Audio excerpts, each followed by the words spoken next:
Venice, city on the water. A place of beauty and romance that attracts millions of visitors every year. Just a few steps from the well-trodden tourist routes, there's a very different Venice, one populated by fascinating creatures.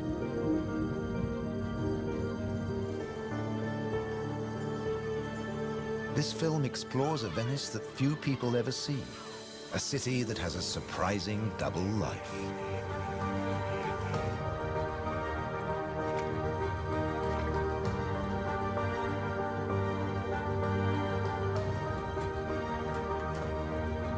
There are secret places and wild creatures in this watery world that most outsiders never discover.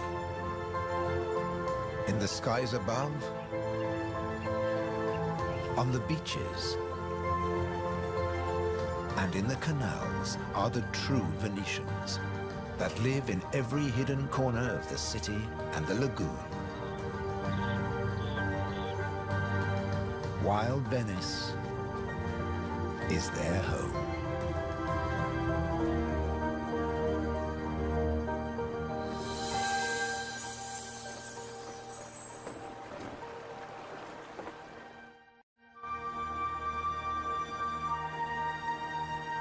The city of Venice is built on sand, in a lagoon between the sea and the land. First formed from river sediments, man has since created an ecosystem as fragile as Murano glass. Covering 550 square kilometers, it's one of the largest wetlands in the Mediterranean. Flamingos arrived at these Venetian waters quite recently. They crisscross the Mediterranean from North Africa to France's Camargue, to Sardinia, Tuscany, and now Venice.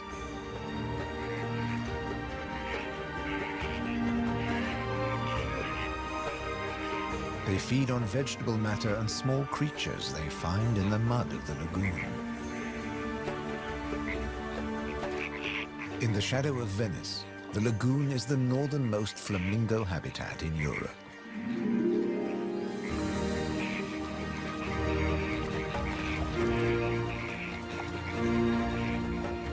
They're here now, but in a few weeks, many will move off again to find richer pickings.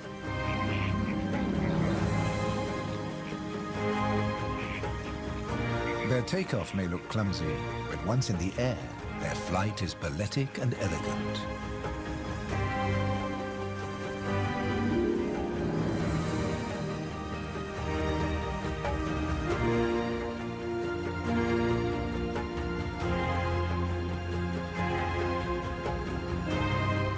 And before too long, they'll return to the safety of this lagoon, tucked between the sea, the city, and the Alps.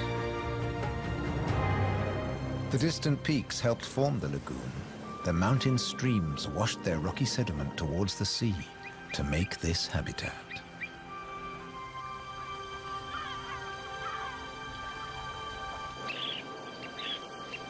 Some of the lagoon's other birds are ready to leave.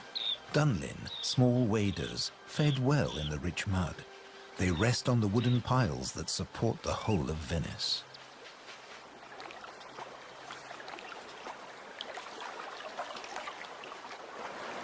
It's spring, time to head off to their northern breeding grounds.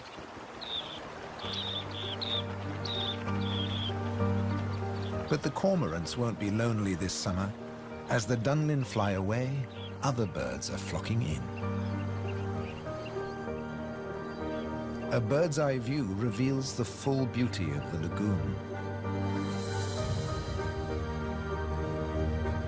A labyrinth of uninhabited islands, intertwined canals, and swampy sandbanks.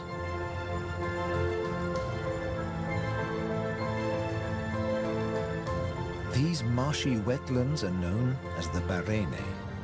To survive here, plants need to like salt water and flooding. Natural arteries called gabi meander through the brackish gardens, keeping the lagoon alive. The same waters flow through the city. The curving streams between the islands became the magical canals of Venice.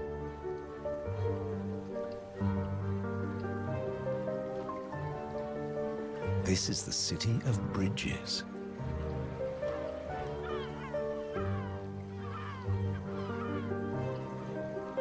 Visitors are mesmerized by the romance of the canals and the ancient architecture, and often miss the smaller, wilder sights around them.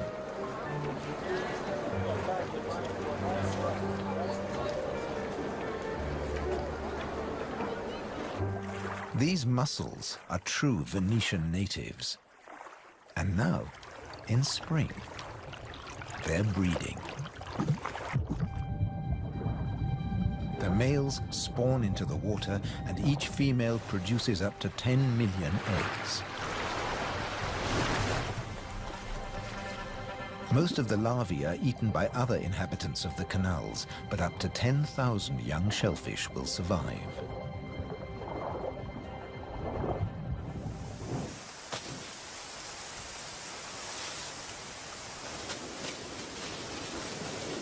Just beyond the city, colonies of birds are breeding too.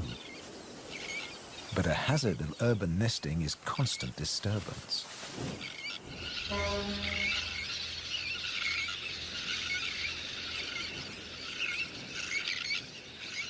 Little terns will quickly fly back to their eggs and can miraculously find their own nest scrapes in the crowded colony. Their cousins, the sandwich terns, lay their eggs directly onto the sand. If the terns are disturbed, they have little time for incubating their eggs. The sand won't keep them warm for long.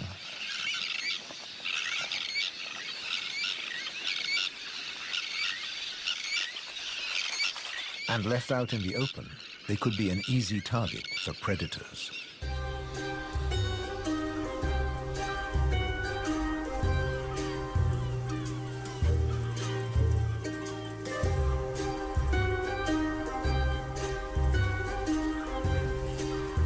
Foxes are the biggest predators hereabouts. But from the air, he's easy to spot. The birds make it known he's not welcome anywhere near their nests.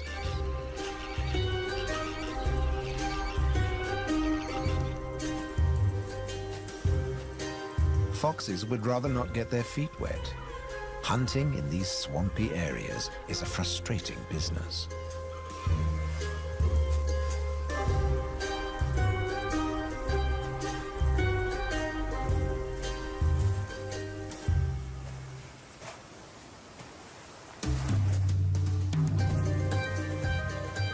The grand leap disturbed another nesting bird.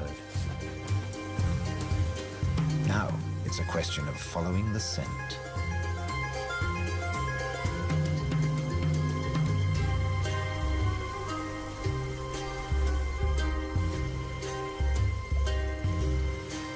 A welcome snack.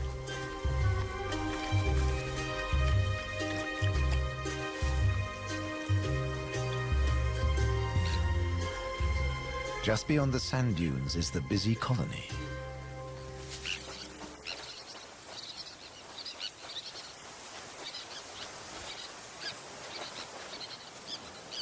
In this mixed neighborhood, a pied avocet is brooding next to the sandwich terns.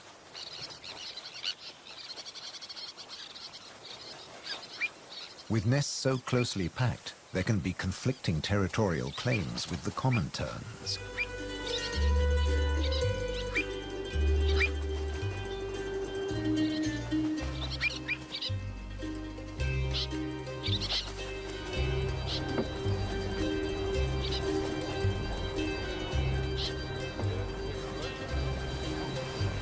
But the avocet stands his ground.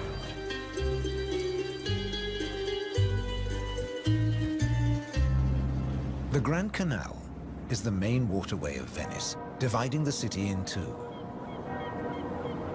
It follows the course of the ancient river Brenta that runs from the Alps all the way into the lagoon. It offers a journey through architectural history starting in the 13th century.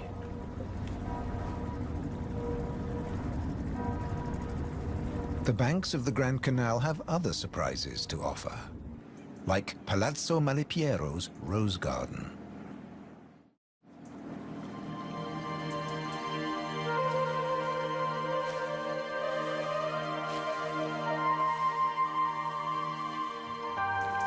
Nestled between the buildings is a hidden paradise.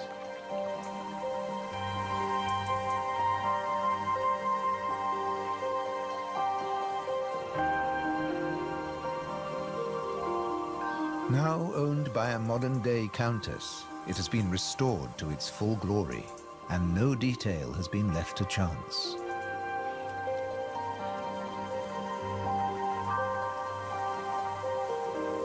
With the luxury of space in a city whose every square centimeter is exploited for maximum profit, it's also a sanctuary for many small animals.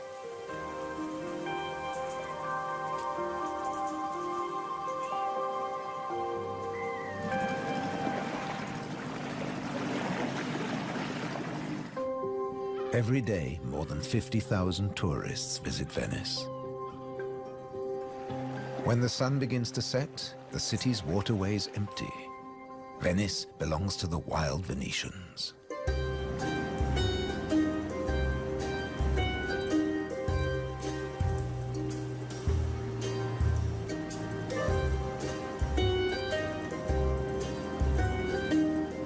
Rats prefer to search for food in the cool night air.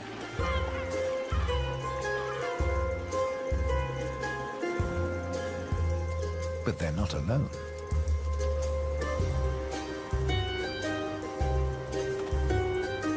Pine martins are hungry too, and rats are on their menu. Pine martins are welcome in the city as they're natural rat catchers.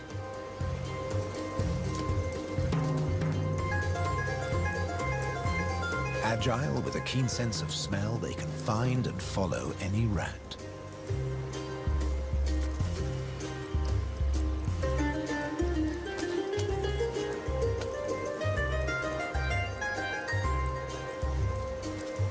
But they're endangered too. Since the rat population boomed, ironically, many martins have been killed by rat poison.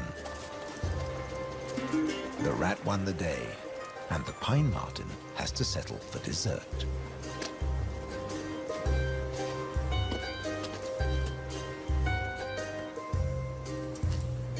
Not such a sacrifice, as pine martens are omnivores.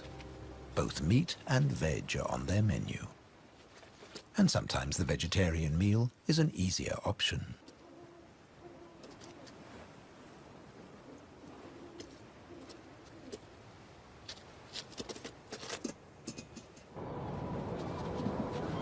As the rat prepares to sleep, the city of Venice is beginning to wake up.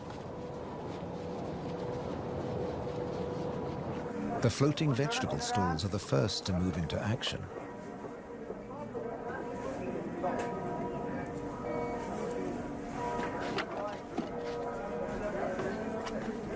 Soon these silent waterways will become busy highways again. In the 18th century, over 8,000 gondolas navigated the Venice canals. Now, there are only about 400 left. Life in Venice may be moving with the times. But one thing never changes. It dictates the daily rhythms of the city and the lagoon. Twice a day, the tide rises and falls as seawater washes in and out of the lagoon.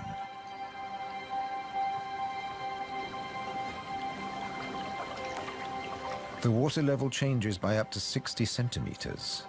Smooth lakes disappear into swampy wetlands, only to return hours later.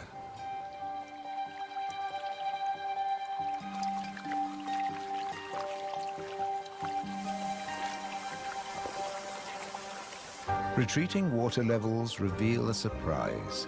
Strange islands that look like complicated water mazes. In fact, they're fisheries at the edge of the lagoon. known as the Valle da Pesca.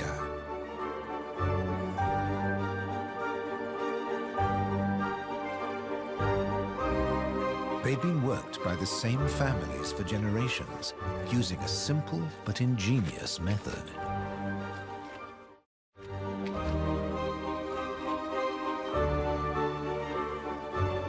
Nets are lowered into the locks that span the water channels.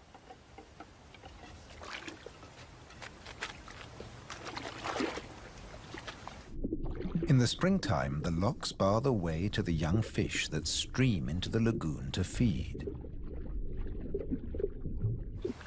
The fishermen raise the nets and catch the small swarming fish in their thousands.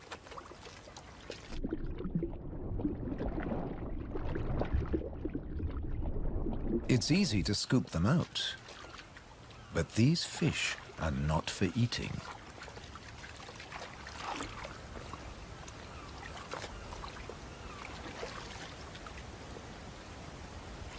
The fishermen place them on the other side of the bars and so trap them in the channels. Here, the spring fish are held under perfect conditions until they grow big enough to harvest.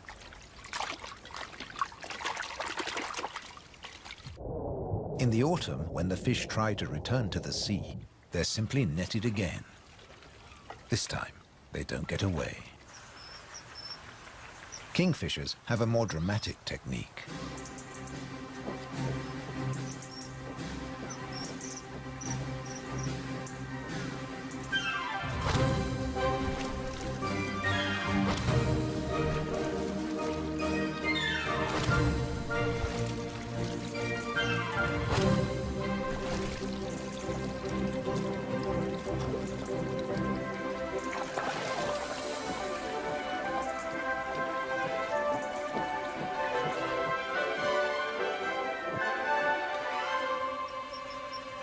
They catch up to 20 fish a day, but need even more if they have nests with hungry growing chicks.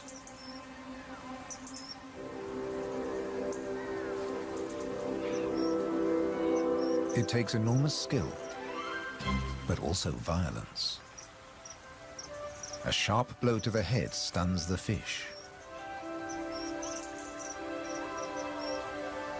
And when it stops wiggling, the kingfisher can turn it round without fear of it escaping. The scales and fins of the fish need to be in line.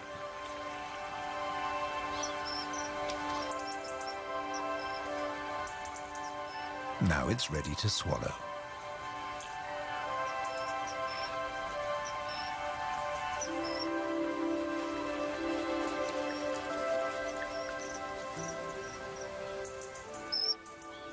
These shallow, brackish waters at the edge of the lagoon are perfect hunting grounds for a kingfisher.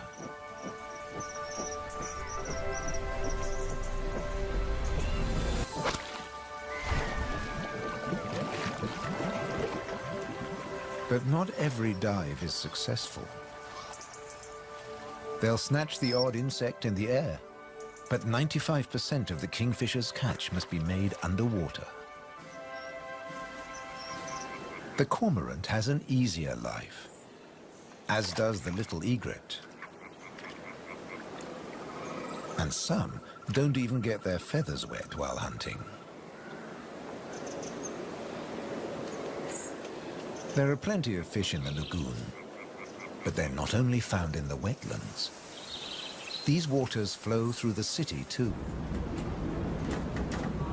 And there are fish to be caught in the canals. Beneath the bustling jetties of the famous vaporettos or water taxis, wildlife flourishes. Even here, the little egret can fish where the water is deeper and turbulent. It's not easy to keep an eye on a moving target from a moving base.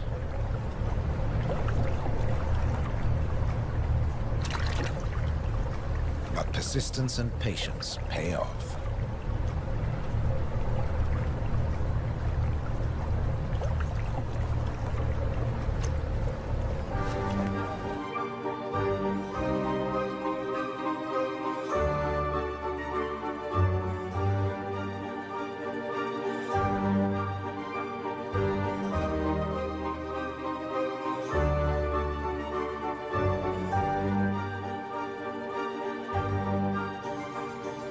3 narrow inlets connect the lagoon to the sea. They're known as bocche, the Italian word for mouth. In spring, the fish travel into the lagoon because it's shallow, warm, and full of food. And in the autumn, they travel back out to the Adriatic Sea. The lagoon's fishermen understand the rhythms of the sea. But there was one phenomenon that remained a mystery for many years. When they cast their nets into the rich fishing grounds, they were torn to shreds.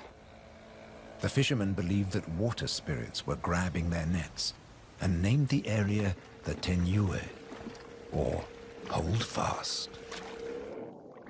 The Hold Fast was in fact a jagged reef, an unexpected and magical aquatic paradise.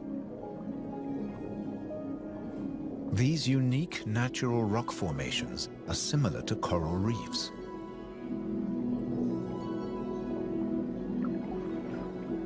They're home to all kinds of remarkable creatures. Serpent stars, or marine annelids.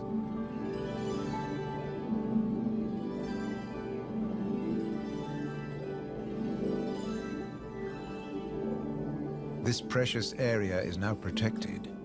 Fishing is forbidden, diving strictly regulated.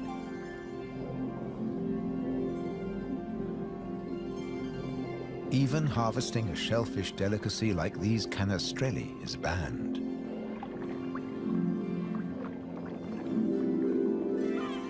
The city of Venice is lucky to have rich fishing grounds on its doorstep. The catch is seasonal, and in spring, the fish are small.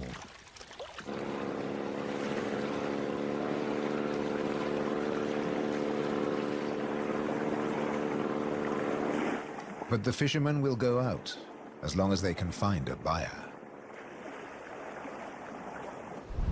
Only the weather can hold them back.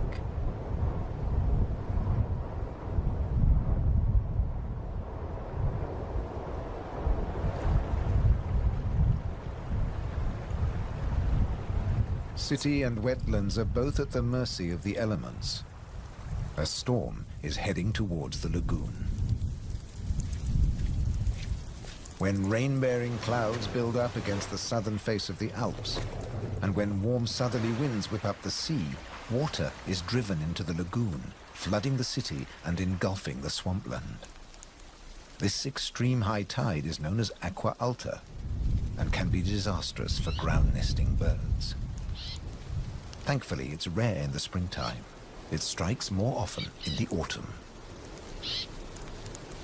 Storms can vanish as fast as they arrive, and the limpid sunlight that Venice is so famous for bathes the city again. In early summer, Venice teems with tourists. The Bridge of Sighs is a popular attraction, but few visitors realize that real Venetian life is happening just a short distance away. In the Giardini, a spacious and peaceful city park, there are some surprising residents.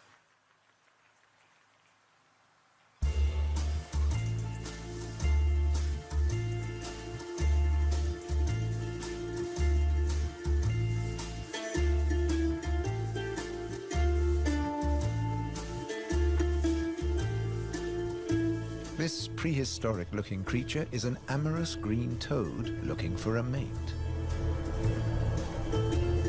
After all, this is the city of romance. But for a toad, finding a partner in a city isn't always easy. Even a quiet park is full of danger and disruption.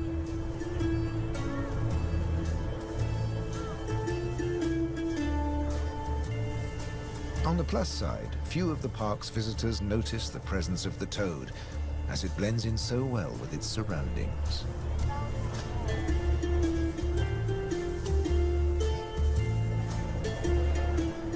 Another of the city's visitors is far more conspicuous. A stark contrast to the ancient buildings it comes to celebrate.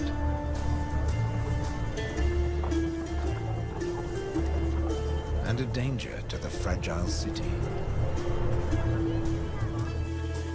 The toad at last finds a more secluded waterside spot. Soft light, gentle fountains, the perfect place to mate. Venice is full of secret places hidden away from the main tourist routes. A traditional gondola repair shop nestles between the city's Zattere and Dorsoduro districts.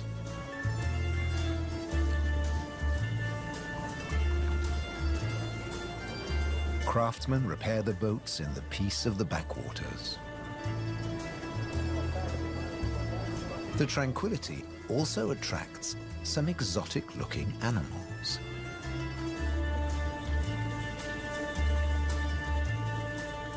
Geckos are not native to Venice, but they've settled in well here. During the day, they'll sun themselves on warm stone.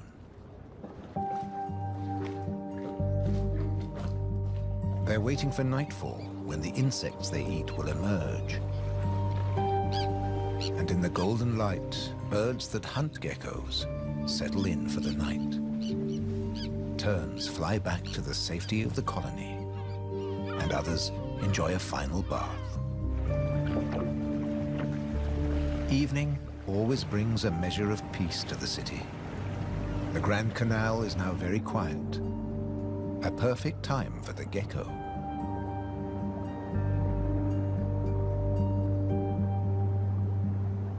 Geckos have evolved specially adapted feet that make them excellent climbers. Their toes are covered in millions of tiny branched flaps with incredible adhesive power, so they can grip and climb the smoothest surfaces, even glass. The city is empty now. The Grand Canal is deserted.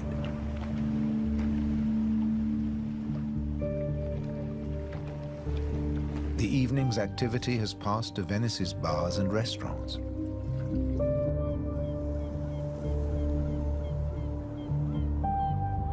By the time the tourists are safely tucked up in their beds, the city is like a ghost town. Almost. A rat has ventured out to make the most of any scraps left behind. He must take care not to become a meal himself.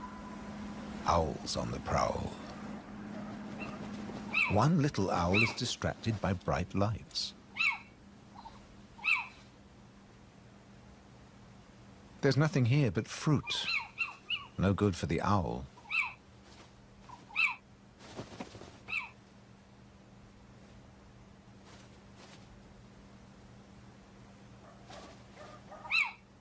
This house call hasn't paid off. Time to make a swift exit. The lucky rat will make it home tonight.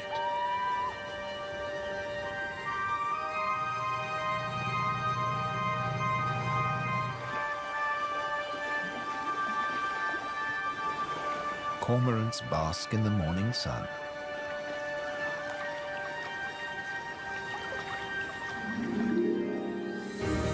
The terns start fishing early. The colony is now a hive of activity.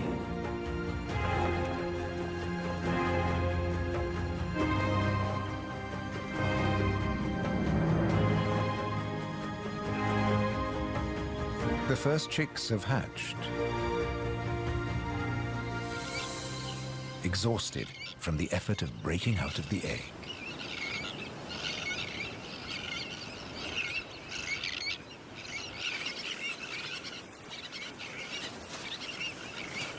Around them, the colony has turned into a busy Italian restaurant as the adults noisily deliver their food.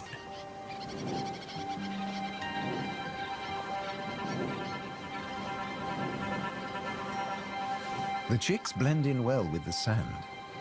Their cries for food are a new and insistent sound on the beach.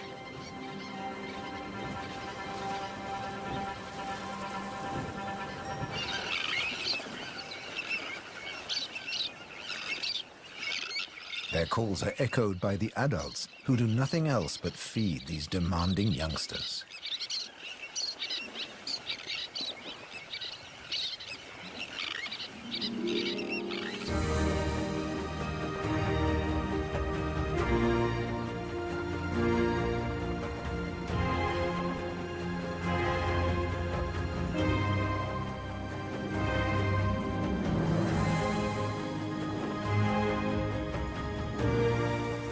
It's hot and humid, and the lagoon is at its most beautiful. The hot summer months are the quietest for the fishermen. They take advantage of this time to mend their nets. They work and even sleep here, with spectacular views of the surrounding wildlife.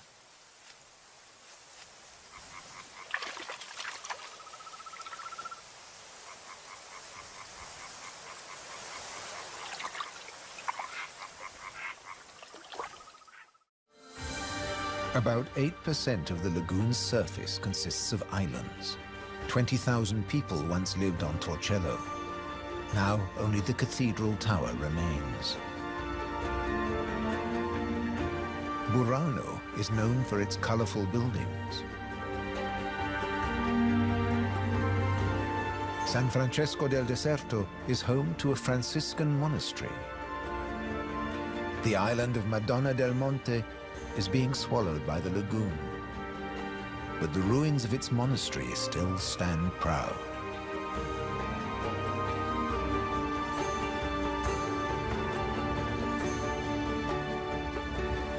Enchanted places like this are an ideal refuge for wild animals.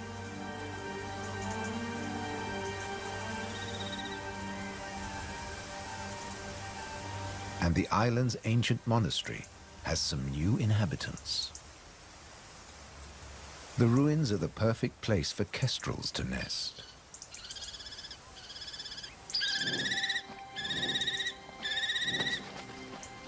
The hungry chicks are nearly as big as the adults and almost ready to fledge.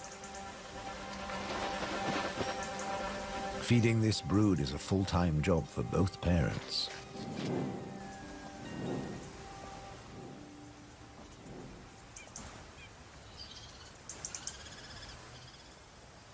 Finally, curiosity gets the better of the young birds and they start to emerge from their hiding place.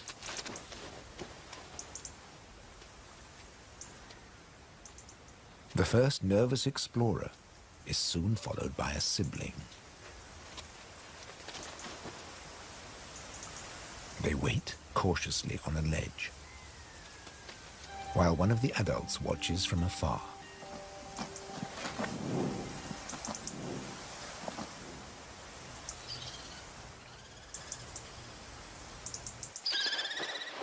Their mother returns with food, and the young kestrels jostle to get to the front of the queue.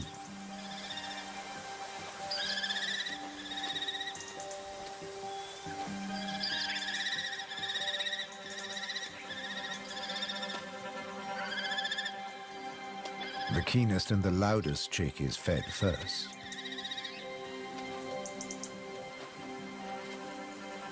Soon the food parcels will stop.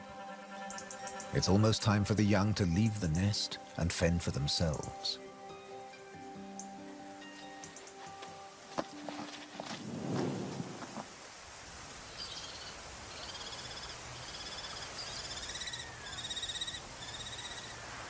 Not all of the lagoon is quite so peaceful. Venice's Lido, with its luxury hotels, is where the human bathers gather.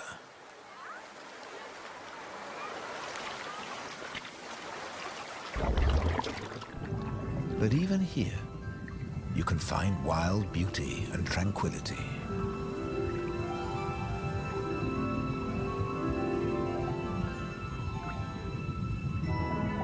In the Tenue, Venice's reef, one of nature's most delightful performances is in full swing. The squid's mating dance. The pair move together like synchronized swimmers as waves of rainbow colors pulse along their bodies.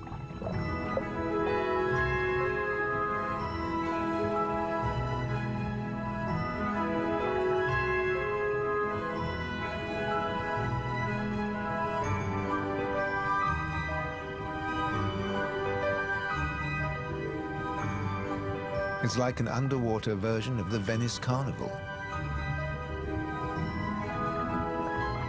complete with face masks and disguises.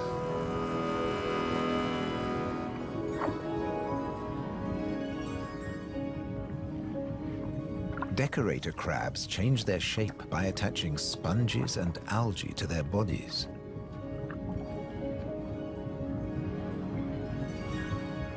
These bizarre disguises are excellent camouflage. The crabs creep past their neighbors and predators like living rocks from the seabed.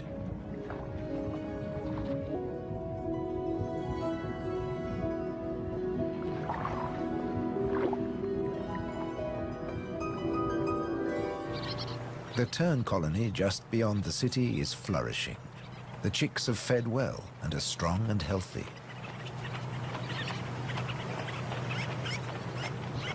The young birds are gathered in a creche, with 1 or 2 adults looking after them all.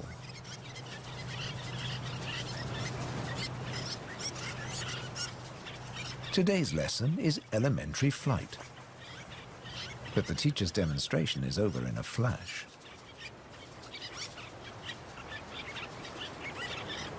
The young birds flap their wings to exercise their growing flight muscles, but they're not ready to take to the air yet.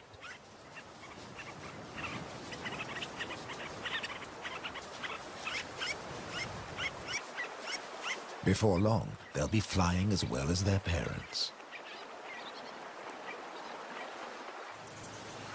The young kestrels are also preparing for takeoff. They bravely take the plunge and launch themselves into the air.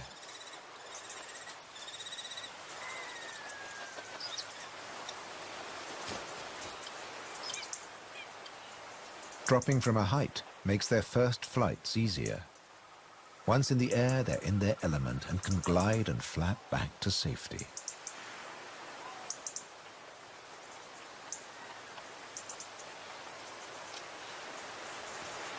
These first flights mark the end of their parental care. Now they have to find their own territory.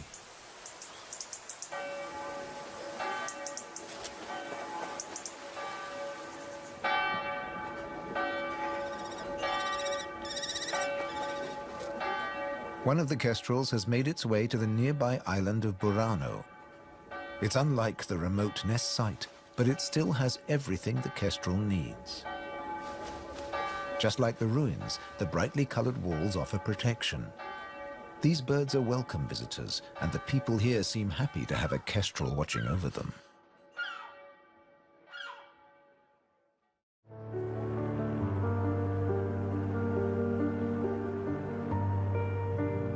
Autumn has arrived, and the wetlands once again change color.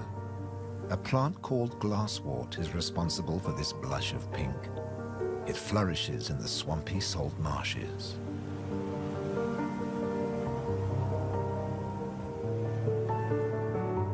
The first autumn mists mark the end of summer. The bright, humid days give way to cooler, grayer hues. The sea and the sky seem to merge into each other. Now in September, the sea is generally calm. But from the autumn equinox, there are high tides. And sometimes, Venice floods. For now, the water is still and shimmers like liquid mercury. When the temperature drops, the beaches are finally too cold for tourists. Animals better equipped to bear the chill reclaim them. A hungry fox sniffs along the shore looking for food.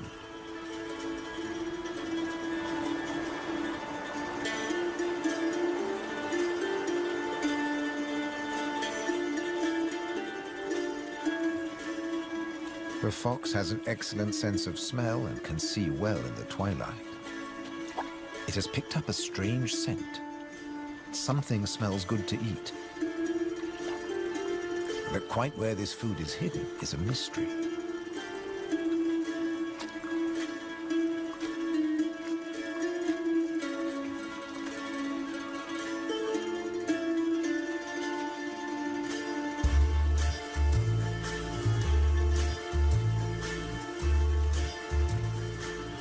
Crabs have been crossing the beach, leaving behind a number of trails, and the fox is very confused.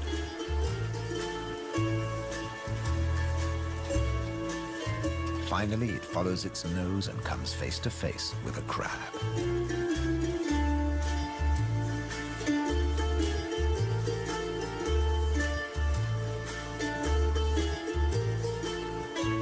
It's an unequal battle, but the crab has the advantage of armor and weapons.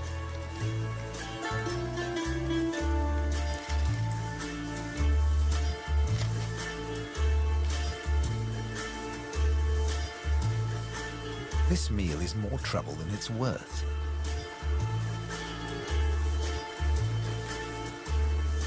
There must be easier pickings. The crab, dazed but victorious, moves off to a more secluded place.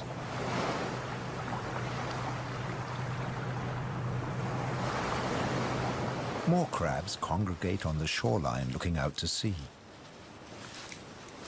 But just across the water, the residents of Venice are having a less comfortable time.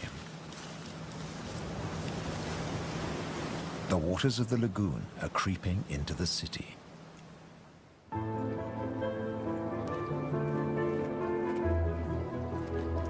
The autumn tides are getting higher, and water is seeping up through every available crack in the stones. The threat of acqua alta, the extreme high tide, is increasing every day. A combination of rising tides and the Scirocco winds cause this extreme event, and the rain just adds to it. Much of the city is only just above sea level, so there's very little to stop the floodwaters. This may look like a swimming pool, but it is in fact St. Mark's Square. Fortunately, this only lasts a few hours. Soft winter fog wraps the landscape like a blanket and brings the year to a close for Venice and its beautiful lagoon. The visitors have marveled at its sights, but many have missed the most fascinating wonders of all, the wild side of Venice. The city is empty now, but visiting season for the lagoon never ends. As one creature leaves, another takes its place.